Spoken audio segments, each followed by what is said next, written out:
Assalamualaikum warahmatullahi wabarakatuh. Izin memperkenalkan diri, nama siswa Putri Marani, kelas 12 4 absen 3. Di sini saya akan menceritakan tentang perjuangan seorang pahlawan perempuan wanita dari Indonesia yang di usia senjanya dia tetap bersemangat untuk melawan penjajahan kolonial Belanda.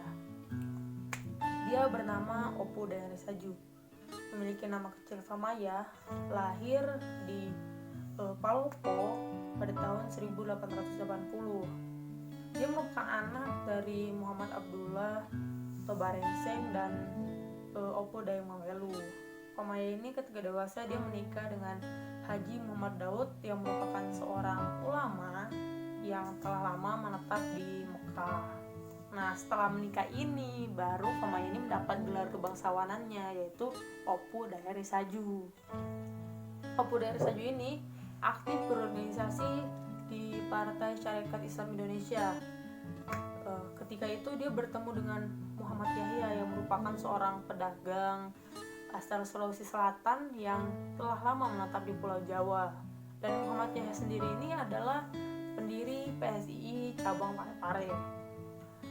Dengan semangatnya itu pada tanggal 14 Januari 1930 Opo Dayang Risaju ini mendirikan PSII cabang Palopo.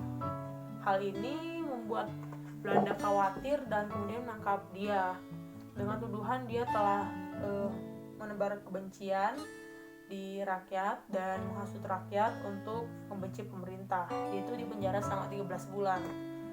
Setelah keluar dari penjara, tidak membuat Opo Dayang Risaju jerah, tidak membuat Opo Dayang Risaju itu menyerah. Dia malah semakin bersemangat untuk menyebarkan PSII, sehingga dibuktikannya dengan dia pada tahun 1933 itu dia pergi ke Pulau Jawa dengan biayanya sendiri untuk mengikuti kongres PSII. Karena kegiatan-kegiatan seperti inilah akhirnya suaminya menceraikan dia karena tidak setuju dengan aktivitasnya tersebut.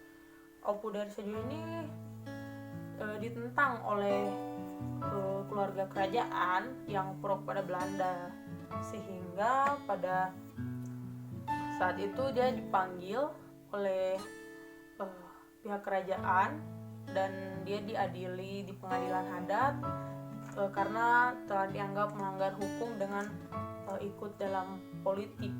Dia tuh dituntut dengan hukuman dibuang atau diselong.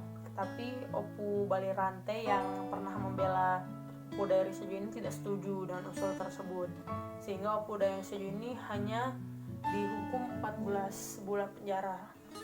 Pada saat itu masa pemerintahan penjajahan Jepang, semua organisasi politik yang bergerak kebangsaan itu tidak diperbolehkan atau dilarang, termasuk PSI sendiri, sehingga Opo Dayang Risaju itu pasif dulu dalam berorganisasi. Baru setelah masa revolusi baru dia aktif kembali dalam menyebarkan PSII.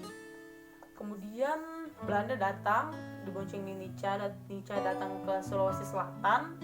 Baru setelah itu Nica ingin menjajah kembali Sulawesi Selatan, sehingga membuat Opo Dayang Risaju itu bangkit untuk bersemangat untuk melawan.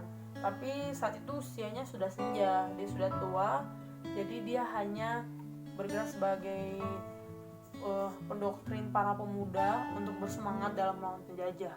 Hal ini membuat Nica berpikir bahwa Opo Dayang Risaju itu sangat berbahaya bagi mereka, sehingga Nica mengincar Opo Dayang Risaju dan mencari-carinya. Opo Dayang Risaju sendiri berpindah dari satu tempat ke tempat lainnya untuk menghindari Nica, tapi tertangkap juga di daerah Lantoro. Kemudian dia dibawa ke Watampone dan itu jauhnya itu 40 km dan dia disuruh jalan kaki ketika usianya itu sudah senja.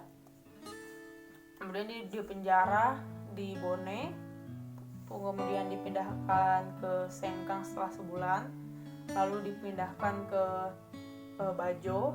Nah, selama dia di penjara ini dia mengalami begitu banyak penyiksaan sehingga menyebabkan dia sampai tuli seumur hidup.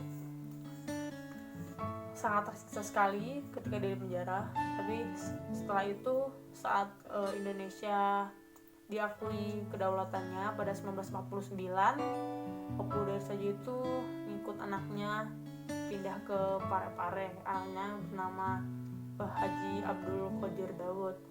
Pada tahun 1950, Opu Dari Sajo itu udah pasif dalam berorganisasi dan dia dianggap sebagai sesepuh organisasi ini. Pada tanggal 10 Februari 1964, Opu Dari Sajo ini meninggal dunia dan dia dimakamkan di makam para raja-raja Lokoe di Palopo. Pada tanggal 3 November 2006, Opu Dari Sajo ini diangkat sebagai pahlawan nasional. Ada satu kalimat dari Opu Dari Sajo itu yang dia katakan kepada pihak kerajaannya bahwa jikalau memang ada darah bangsawan dalam tubuhku ini sehingga aku harus meninggalkan partaiku, irislah dadaku dan keluarkanlah darah bangsawan ini agar para datu dan hadat tidak ikut malu atas perlakuan yang aku dapatkan. Kira-kira seperti itu. Dari perjuangan Opu Dari Sajo ini yang bisa kita pelajari bahwa usia tidak menghalangi seseorang untuk memperjuangkan sesuatu. Opu Dari Sajo yang sudah berusia senja, sudah berusia tua, tetap bersemangat dalam memperjuangkan kemerdekaan Indonesia, memperjuangkan tanah Sulawesi Selatan dari penjajahan. Kita sebagai pemuda-pemudi bangsa yang tidak memperjuangkan tapi mempertahankan, kita harus lebih bersemangat. Kita harus menghormati perjuangan-perjuangan para tokoh di masa lalu yang telah berusaha payah memperjuangkan kemerdekaan ini. Sekian penjelasan dari saya. Bila ada salah-salah kata atau ketidaklancaran dalam berbicara, mohon dimaafkan. Wassalamualaikum warahmatullahi wabarakatuh.